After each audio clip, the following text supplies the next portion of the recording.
Baik, Bismillah, Assalamualaikum warahmatullahi wabarakatuh. Eh, ya, apa ya?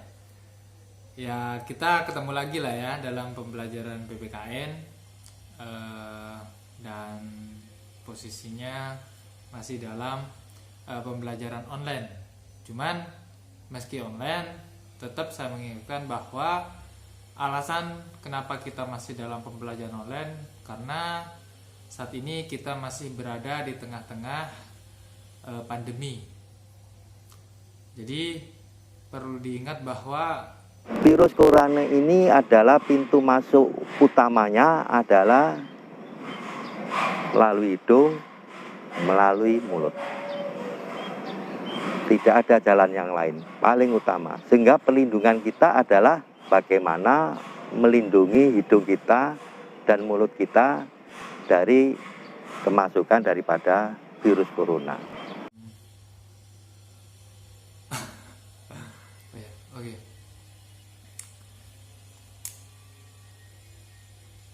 Ya, jadi anak-anak, sebelum kita masuk pembelajaran, yang ingin saya sampaikan terlebih dahulu bahwa saya tidak ingin kehilangan. Lah sing tak wedeni iki malah iki sekolah ora mlebu ki. Kowe lulus SD, coronane 3 tahun. Mak cegah ki munggah terus to. SMA lho ki kok. Ning pola pikire ijek SD. Nanti akan muncul generasi blank. Ini yang ditakutkan. Lah setiap kali dirembuk putrane kan sekolah, mau ndak ketularan corona. Padahal sekolah karo dolan iki ketularan coronane gede mana?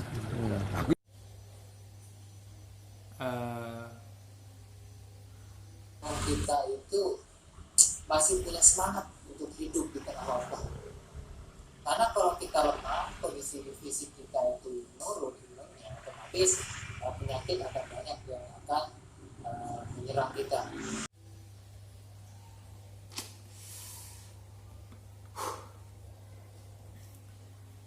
Ya, anak-anak, sebelum kita masuk pembelajaran, saya ingin mengingatkan bahwa kenapa kita masih dalam pembelajaran online, karena lagi-lagi kita masih berada di tengah-tengah pandemi, di mana kita masih dibatasi segala aktivitas yang seharusnya itu tidak ada gitu loh.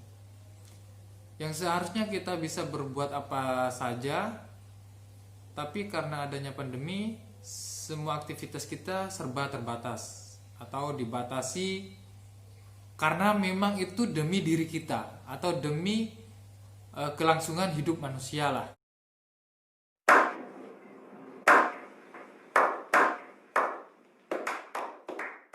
Gitu. Karena kita kalau berbicara kehidupan kan kita semua punya masa depan gitu loh. Jadi masa depan itu akan kita capai kalau kita itu mampu bertahan dalam melewati semua lika-liku hidup atau cobaan atau rintangan. Ya itu bisa kita atasi kalau kita masih bertahan gitu. Bukan menyerah ya. Jadi kalau menyerah ya udah selesai gitu. Tapi ini masih dalam selalu berusaha untuk bertahan di tengah wabah pandemi ini. Nah, itu penting gitu. Nah, selanjutnya yang ingin saya ingatkan bahwa terkait masalah tugas proyek yang pernah saya sampaikan di pertemuan pertama ya. Jadi kenapa ada tugas proyek gitu? Ini perlu saya sampaikan gitu loh. Karena bagi saya dan selalu terngiang-ngiang dalam pikiran saya. Jadi semisal ya, dan harapannya dan ini udah cita-cita semua umat manusia gitu loh. Pandemi ini selesai gitu loh. Pandemi ini musnah dari muka bumi ini. Nah, ketika pandemi ini selesai, kita pasti akan kembali beraktivitas seperti biasa dan seolah tidak ada apa-apa, seolah tidak pernah terjadi sesuatu. Kecuali satu, kita pernah menggoreskan sebuah sejarah di saat pandemi. Salah satunya yang udah pernah saya sebutkan tadi, yaitu ya dengan tugas proyek gitu loh. Tugas proyeknya yang kemarin saya sempat sampaikan adalah menulis ya. Jadi kenapa ada tugas proyek itu meskipun itu tidak wajib? Yang pertama karena saya tidak ingin kehilangan sejarah gitu. Jadi siapa tahu gitu loh,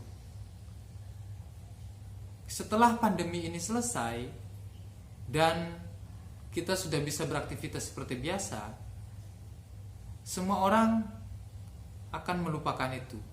Oke, kalau kita masih hidup, tapi apakah keturunan kita atau generasi-generasi selanjutnya tahu akan adanya wabah ini kalau kita tidak meneruskan sejarah?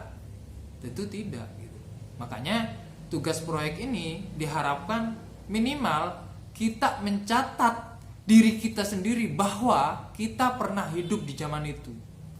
Meskipun pada saat ini kita masih berada di dalamnya, tapi dengan begitu kita menorehkan sejarah bahwa kita berada di dalam kondisi di mana kita itu serba terbatasi gitu loh, dengan adanya wabah itu. Kalau kita tidak menulis, lalu dengan apa kita akan membuktikan kalau kita benar-benar hidup di tengah-tengah pandemi? Semisal kita sudah berkeluarga, atau anak-anak ini, kalian semua ini nanti sudah berkeluarga, sudah hidup, pandemi sudah tidak ada, terus bercerita sama anaknya. Wahai anakku, bapak atau saya dulu pernah hidup di zaman dimana orang-orang serba tertekan gitu, serba dibatasi hidupnya, tidak seperti yang kamu rasakan saat ini, dimana kita beribadah di rumah, bekerja dari rumah, belajar juga dari rumah. Jadi pada saat itu semua orang itu diusahakan di rumah semua, dan beberapa negara itu melakukan lockdown atau tidak melakukan perjalanan antar negara gitu. Terus anaknya tanya, masa Pak? Bukannya hidup saya ini enak-enak saja? Di zaman Bapak masa ada kayak gitu? nah kalau semisal ditanya seperti itu, apa buktinya gitu loh? Masa kita menyuruh anaknya untuk membrowsing atau mencari sesuatu di internet? Itu kan sudah, ya kalau masih pada saat zaman generasi itu masih ada internet. Kalau semisal tidak ada, pernah gak berpikir kalau semisal suatu saat internet ini tidak akan ada, atau tiba-tiba satelitnya rusak, atau bahkan kita kembali ke mana, di mana seperti zaman dahulu tidak ada alat komunikasi. Nah itu yang paling saya pikirkan sebenarnya. Kenapa menulis itu bisa menorehkan sejarah gitu. Nah, termasuk ya kita bisa mengenal para pahlawan ya kan, karena ada catatan, ada buku yang kita baca, dipelajari. Kalau tidak ada, dari mana kita mengenal mereka? Dari internet kan baru-baru saja. Nah untuk itu saya berharap gitu loh, atau berkeinginan setelah wabah ini tidak ada, dan karena kita berada di atau hidup di tengah wabah, saya ingin kalian itu menorehkan sebuah bukti sejarah gitu loh, kalau kalian pernah hidup di zaman wabah.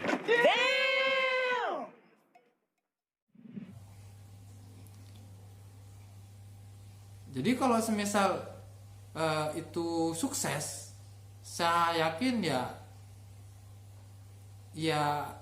kita luar biasa kita lah. Kita termasuk orang-orang yang berkarya di saat kita tertekan, terbatasi, atau kita tidak punya pilihan gitu, selain ya memang menuruti apa yang menjadi keputusan pemerintah gitu. Kan luar biasa, kita bisa berkarya di tengah-tengah kondisi di mana kita serba terbatasi.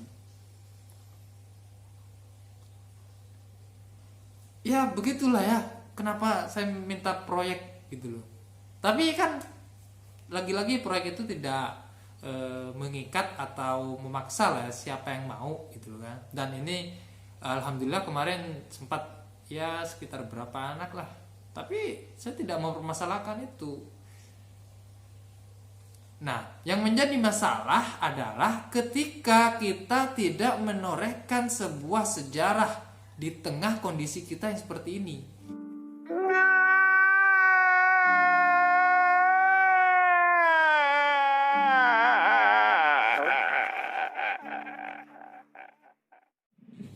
Jadi artinya saya ingin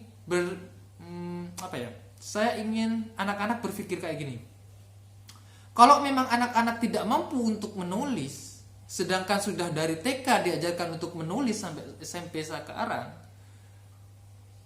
lalu dengan apa lagi anak-anak bisa berkarya atau membuktikan bahwa diri kalian itu pernah hidup di tengah-tengah wabah? Jadi, adakah kalian punya cara atau punya sebuah produk atau proyek yang itu bisa diberikan ke saya sebagai misal anak-anak, oke lah anak-anak gak mau menulis. Tapi Pak, misal Pak saya punya karya yang itu bisa membuktikan bahwa saya pernah hidup di tengah pandemi. Ya jangan, ya itu bagus gitu loh. Dan itu wujudnya seperti apa? Mau buat video kah? Mau buat tentang apa, monumen atau apa? Saya kira tidak masalah, yang penting itu membuktikan kalau kalian pernah hidup di tengah pandemi. Jadi intinya jangan sampai apa yang udah terjadi selama lebih 1 tahun ini, ya kan, itu tidak apa ya, berlalu seperti angin yang tidak meninggalkan bekas gitu. Kecuali angin puyuh kan, itu pasti porak-poranda itu. Jadi begitu gitu loh. Apalagi banyak kejadian-kejadian bencana alam itu yang harusnya kita catat gitu loh, bukan cuma diberitakan oleh media massa gitu. Saya harap kalian tuh mencatat itu juga gitu loh. Karena kenapa? Kita itu harusnya memang menjadi salah satu manusia yang itu berguna bagi kehidupan ini. Jadi minimal keberadaan kita tuh memberikan sebuah informasi kepada generasi bangsa selanjutnya atau generasi manusia selanjutnya. Kalau benar-benar ada zaman di mana kita tidak bisa melakukan aktivitas yang yang sebagaimana manusia biasanya gitu loh.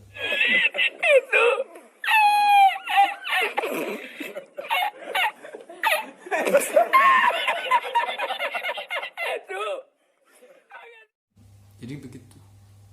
Oke, jadi bagi yang anak-anak tidak merasa berat dengan proyek menulis, saya tunggu proyek lainnya, entah itu apa saja gitu loh. Yang intinya itu menandakan bahwa kalian itu pernah hidup di tengah-tengah pandemi, gitu loh.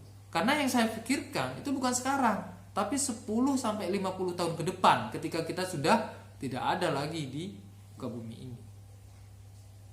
Dan jangka panjangnya adalah apa yang kita tulis, kalau itu sesuatu yang baik, itu akan menolong kita di kehidupan akhirat. Ya begitu gitu. Oke, selanjutnya kita masuk ke pembelajaran ya, karena ini ngomongin pandemi gak akan selesai ini. Dan tugas proyeknya ya begitu saja gitu kan. Oke, selamat belajar dan semangat. Dan ada tugas gitu loh. Tugasnya itu ada di video. Ada 3 soal. Nanti soal itu akan saya masukkan ke dalam video, dan jawabannya silakan anak-anak komentar di kolom komentar. Terima kasih. Dan tonton videonya sampai selesai, karena kalau kita belajar dengan penuh, insya Allah apa yang akan kita dapatkan itu juga utuh gitu. Kita akan memutar ulang sejarah pada awal abad ke-19 tentang kebangkitan nasional dalam perjuangan kemerdekaan.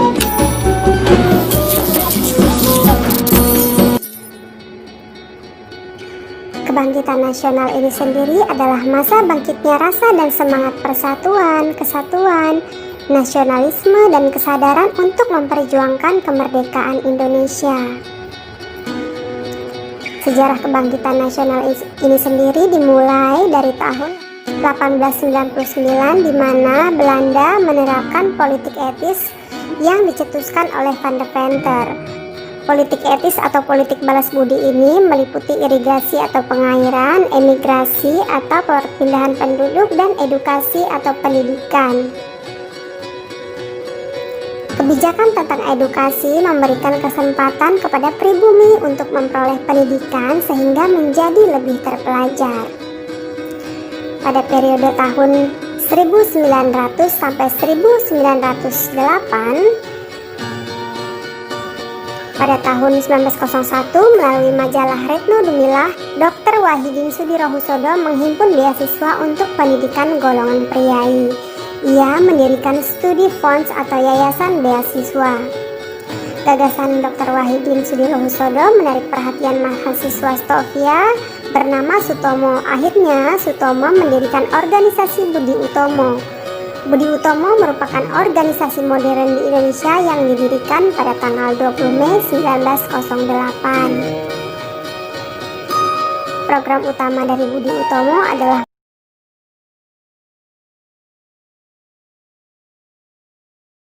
mengusahakan perbaikan pendidikan dan pengajaran. Pada tanggal 3-5 Oktober 1908, organisasi Budi Utomo mengadakan kongres pertama di Yogyakarta. Kongres menetapkan tujuan organisasi, yakni kemajuan yang harmonis antara bangsa dan negara, terutama dalam memajukan pengajaran, pertanian, peternakan, dan dagang. Ketua yang terpilih adalah RT Tirto Kusumo.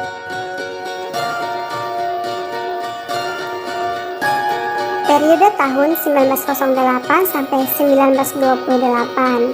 Tahun 1912 berdiri partai politik pertama, yaitu Indis Party. Haji Samanhudi mendirikan Syarikat Dagang Islam atau SDI di Solo. Kiai Haji Ahmad Dahlan mendirikan Muhammadiyah di Yogyakarta. Kiai Haji Hashim Asy'ari mendirikan Nahdlatul Ulama di Surabaya. Dan Jiwo Sewoyo mendirikan Asuransi Jiwa Bumi Putra di Magelang. Pada 20 Juli 1913, Suwardi Suryaningrat menulis artikel berjudul Seandainya Aku Orang Belanda. Ia memprotes keras rencana pemerintah Hindia Belanda merayakan 100 tahun kemerdekaan Belanda di Hindia Belanda. Karena tulisan ini, Dr. Cipto Mangunkusumo dan Suwardi Suryaningrat dibuang ke Belanda. 30 April sampai 2 Mei 1926 di Jakarta diadakan Kongres Pemuda pertama, dipimpin oleh Muhammad Tabrani dan dihadiri oleh tokoh-tokoh pemuda.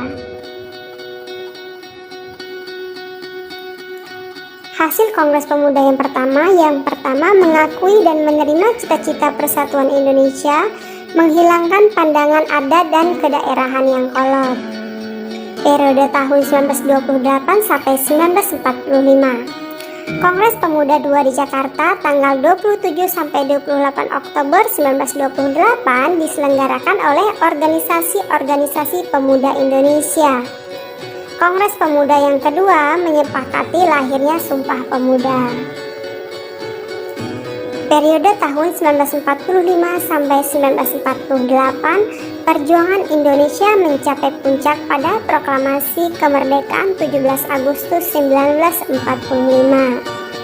Tanggal 20 Mei 1948, Presiden Soekarno menetapkan bahwa tanggal 20 Mei 1908 sebagai Hari Kebangkitan Nasional.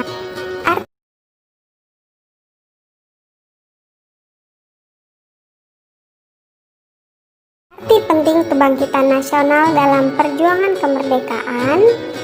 Kebangkitan nasional mengubah perjuangan yang bersifat kedaerahan menjadi pergerakan nasional. Kebangkitan nasional mengubah perjuangan yang bersifat fisik dengan kekuatan senjata menjadi perjuangan bersifat organisasi dan diplomasi. Berikutnya, mengubah perjuangan yang tergantung karismatik pemimpin menjadi perjuangan yang berdasarkan kesadaran bersama. Mengubah perjuangan yang bersifat tunggal menjadi multi aspek, menjadi tonggak pergerakan nasional menuju kemerdekaan. Tokoh-tokoh kebangkitan nasional. Dr. Sutomo. Dr. Sutomo atau Subroto lahir di Ngapeh, Loceret, Nganjuk, Jawa Timur 30 Juli 1888, meninggal di Surabaya, Jawa Timur 30 Mei 1938 pada umur 49 tahun, adalah tokoh pendiri Budi Utomo. Suatu hari di sekolah Stovia, Dr. Wahidin datang dan berpidato di hadapan seluruh siswa. Salah satu dari mahasiswa tersebut adalah Dr. Sutomo. Pada pidatonya, Dr. Wahidin menyampaikan gagasan yaitu pembebasan bangsa dari penjajah melalui pendidikan. Pidato Dr. Wahidin itu sangat berkesan bagi Sutomo, sehingga ia dan pelajar Stovia lainnya mendirikan sebuah organisasi yang dinamakan Budi Utomo. Dr. Wahidin Sudirohusodo. Sudirohusodo yang diketahui merupakan keturunan Bugis Makassar ini sangat senang bergaul dengan masyarakat biasa, sehingga tak heran bila dia disukai banyak orang. Dari pergaulan inilah Sudirohusodo akhirnya sedikit banyak mengerti penderitaan rakyat akibat penjajahan Belanda. Dokter lulusan Stovia ini sangat senang bergaul dengan masyarakat biasa, sehingga tak heran bila ia mengetahui banyak penderitaan rakyat. Ia juga sangat menyadari bagaimana terbelakang dan tertindasnya rakyat akibat penjajahan Belanda. Menurutnya, salah satu cara untuk membebaskan diri dari penjajahan, rakyat harus cerdas. Untuk itu, rakyat harus diberi kesempatan mengikuti pendidikan di sekolah-sekolah. Sebagai dokter, ia sering mengobati rakyat tanpa memungut bayaran. Suwardi Suryaningrat atau Ki Hajar Dewantara. Sejak berdirinya Budi Utomo tahun 1908, ia aktif di seksi propaganda untuk menyosialisasikan dan menggugah kesadaran masyarakat Indonesia, terutama Jawa, pada waktu itu mengenai pentingnya persatuan dan kesatuan dalam berbangsa dan bernegara. Kongres pertama Budi Utomo di Yogyakarta juga diorganisasi olehnya. Ki Hajar Dewantara lahir di Paku Alam 2 Mei 1889. Tanggal lahirnya sekarang diperingati sebagai Hari Pendidikan Nasional. Ini adalah tulisan Ki Hajar Dewantara. Seandainya aku orang Belanda, sekiranya aku orang Belanda, aku tidak akan menyelenggarakan pesta-pesta kemerdekaan di negeri yang telah kita rampas sendiri kemerdekaannya. Sejajar dengan jalan pikiran itu, bukan saja tidak adil, tetapi juga tidak pantas untuk menyuruh si inlander memberikan sumbangan untuk dana perayaan itu. Ide untuk menyelenggarakan perayaan itu saja sudah menghina mereka, dan sekarang kita keruk pula kantongnya. Ayo teruskan saja penghinaan lahir dan batin itu. Kalau aku seorang Belanda, hal yang terutama menyinggung perasaanku dan kawan-kawan sebangsaku ialah kenyataan bahwa inlander diharuskan ikut mengongkosi suatu kegiatan yang tidak ada kepentingan sedikit pun baginya. Tokoh selanjutnya adalah Dr. Cipto Mangunkusumo. Bersama dengan Ernest Dewesdeker dan Ki Hajar Dewantara, ia dikenal sebagai tiga serangkai yang banyak menyebarluaskan ide pemerintahan sendiri dan kritis terhadap pemerintahan penjajahan Hindia Belanda. Ia adalah salah satu tokoh dalam Indispartij, suatu organisasi politik yang pertama kali mencetuskan ide pemerintahan sendiri di tangan penduduk setempat, bukan oleh Belanda. Berikutnya, Dr. Ernest Dewesdeker. Dewesdeker memiliki nama lengkap Ernest Dewesdeker atau Danudirja Setiabudi. Dirinya adalah salah satu seorang peletak dasar nasionalisme Indonesia di awal abad ke-20. Setiabudi adalah salah satu dari tiga serangkai perjuangan pergerakan kemerdekaan Indonesia. Selain itu, ia adalah penggagas nama Nusantara sebagai ganti Hindia Belanda setelah merdeka. Yang berikutnya adalah R.T. Tirtokusumo, Bupati Karanganyar, ketua organisasi Budi Utomo yang dipilih melalui Kongres Pemuda I di Yogyakarta. W.R. Supratman, Pada bulan Oktober 1928 di Jakarta dilangsungkan Kongres Pemuda II. Kongres itu melahirkan Sumpah Pemuda. Pada malam penutupan Kongres tanggal 28 Oktober, Supratman memperdengarkan lagu ciptaannya secara instrumental di depan peserta umum. Secara instrumental dengan biola atas saran Sugondo berkaitan dengan kondisi dan situasi pada waktu itu. Pada saat itulah untuk pertama kalinya lagu Indonesia Raya dikumandangkan di depan umum. Demikian tadi materi tentang kebangkitan nasional dalam perjuangan kemerdekaan. Terima kasih telah menyimak video ini. Sekian, wassalamualaikum warahmatullahi wabarakatuh.